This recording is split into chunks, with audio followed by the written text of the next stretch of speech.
అందరికీ నా హృదయపూర్వక నమస్కారాలు. విద్యార్థులందరికీ అంటే నా స్టూడెంట్స్ అందరికీ మిగతా అందరికీ కూడా శుభాభినందనలు.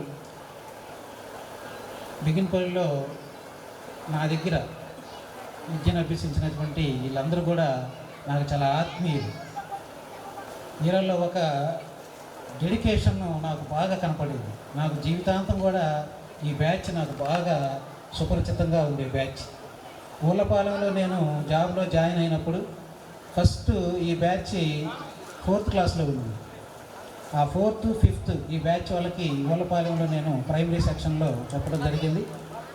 తర్వాత ట్యూషన్స్ పరంగా వీళ్ళందరూ కూడా దాదాపు ఉదయం నా బైక్ శబ్దం వినంగానే బయటకు పరిగెత్తుకుంటూ వచ్చేవారు. పద్మ ఒకటి, విక్కీ ఒకటి, వీళ్ళిద్దరు కూడా 3:30-4 గంటలప్పుడు అంటే నా కోసం 3:30 కూడా వెయిట్ చేస్తా బయట ఉంటారనమాట.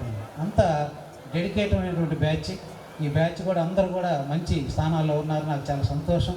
వాళ్ళ పిల్లలందరూ కూడా బాగుండాలని, అందరూ కూడా మంచిగా ఉండాలని చెప్పి మనస్ఫూర్తిగా కోరుకుంటూ ఈ అవకాశం ఇచ్చి నాకు ఇంత ఘనంగా సన్మానం చేసినందుకు ఈ బ్యాచ్ అందరికీ కూడా ప్రత్యేక ధన్యవాదాలు తెలియజేసుకుంటూ ముగిస్తున్నాను. మేడం ముందుకు రండి. మేడం ముందుకు రండి.